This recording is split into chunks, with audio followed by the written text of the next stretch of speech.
La vida no conoce el fracaso. El fracaso solo existe para los que se comparan con los demás. Bienvenidos mis queridos estudiantes, estamos de vuelta a los 100 metros planos, a la recta final de esto que se llama el ciclo escolar 2020-2021. Estamos de vuelta a las aulas virtuales y bueno, ha terminado el periodo vacacional. Espero lo hayas disfrutado, que hayas descansado, pero sobre todo que tanto tú como tu familia y tus seres queridos gocen de una salud integral después de toda esta ola pandémica que nos rodea. Ustedes ya saben, el día de hoy vamos a contestar el reto que te dejaron en el programa Aprende en Casa 3, Televisión Educativa, y vamos a platicar del tema que nos concierne y que lleva por título La Conquista Espiritual 2. Si tú eres nuevo por aquí, te comento que en este canal contestamos los retos de Aprende en Casa 3. Esos retos que seguramente te encarga tu profesor o profesora en la secundaria donde estudias.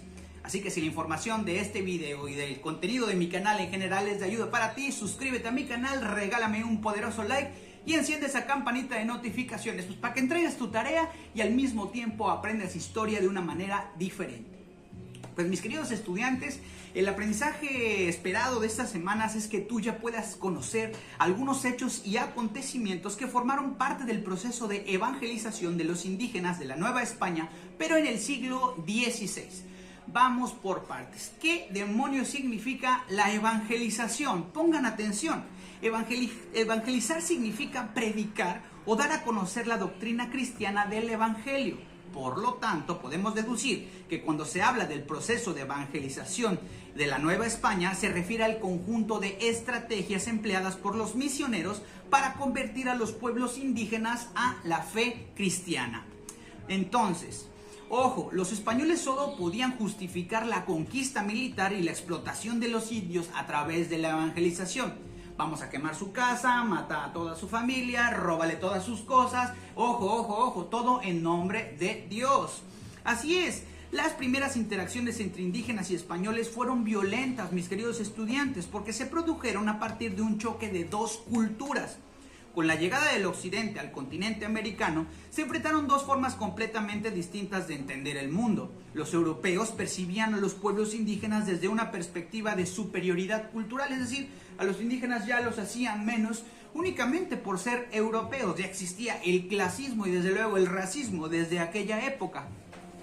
Bueno, hay que decir que la evangelización no fue una labor sencilla, mis queridos estudiantes. Muchos indígenas no querían abandonar sus antiguas deidades y prácticas religiosas, y esto es completamente normal. Imagínate que llega un extranjero en este momento y te dice que tienes que abandonar la religión que actualmente profesas, que vayan y destruyan tu iglesia, que destruyan las figuras religiosas que hay en tu casa, que maten a tus familiares y que te traten de convertir a otra religión por medio del garrote y la fuerza. Pues esto pasó en nuestro país. Por ello, muchos indígenas decidieron continuar las prácticas tradicionales en la clandestinidad, es decir, practicar su religión escondidos, huir de los misioneros, o también evitar cualquier trato escondiéndose o huyendo cuando estos se acercaban a sus comunidades. Otra táctica de resistencia consistía, yo le llamo la resistencia de fondo de bikini. ¿Recuerdan ese capítulo de Bob Esponja donde literalmente mudan fondo de bikini a otro lugar? Bueno, esto pasaba. Decidían mudar el sitio de los pueblos a lugares alejados, distantes de templos y de conventos, a fin de hallarse libre de la corrección de los religiosos. Muy bien. Por último, hay que decir que la institución encargada de perseguir delitos graves fue el Tribunal del Santo Oficio de la Inquisición. Perseguían delitos como la herejía, la idolatría, así como prácticas de magia, de hechicería, de blasfemia y la lectura de libros prohibidos. Todo ello lo hacían con castigos muchas veces en lugares públicos para que la gente tuviera miedo y desde luego ya no practicara en la clandestinidad su religión ancestral. Pues bien, mis queridos estudiantes, una vez que ya dimos el contexto de esta clase, vámonos directamente a lo que nos concierne, el reto del día de hoy. Este es el momento para que tengas tu libreta a la mano y anotar la siguiente instrucción. El reto de hoy continúa con el reto semanal que consiste en elaborar un escrito acerca del proceso de conquista espiritual, el cual podrás presentar como carta o informe. Es decir, tienes que hacer una carta o un informe. tienes que tener en cuenta que debes escribir cómo se llevó a cabo la evangelización, qué estrategias emplearon los misioneros y cuáles fueron los resultados obtenidos, cómo respondieron los indígenas, qué papel desempeñó en este proceso el Tribunal del Santo Oficio, y además deberás agregar la información que se revise en la siguiente sesión.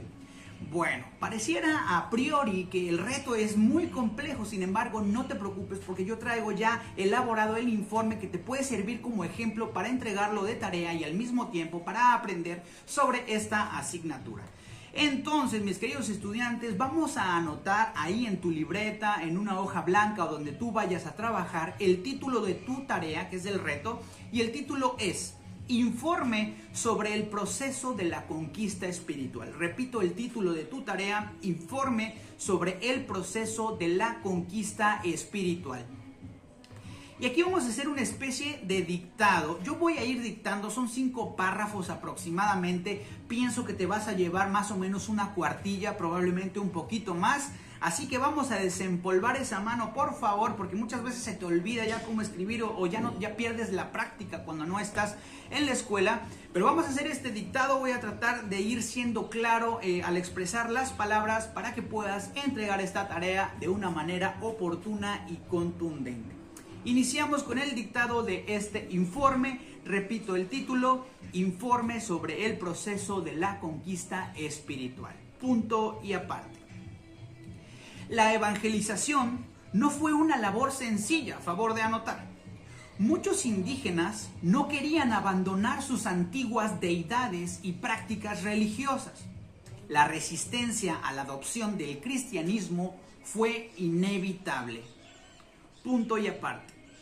Muchos indígenas decidieron continuar las prácticas tradicionales de su religión en la clandestinidad, o bien huir de los misioneros. Para evitar ser evangelizados, algunos pueblos indígenas decidieron esconderse o huir cuando los frailes y religiosos se acercaban a sus comunidades. Punto y seguido.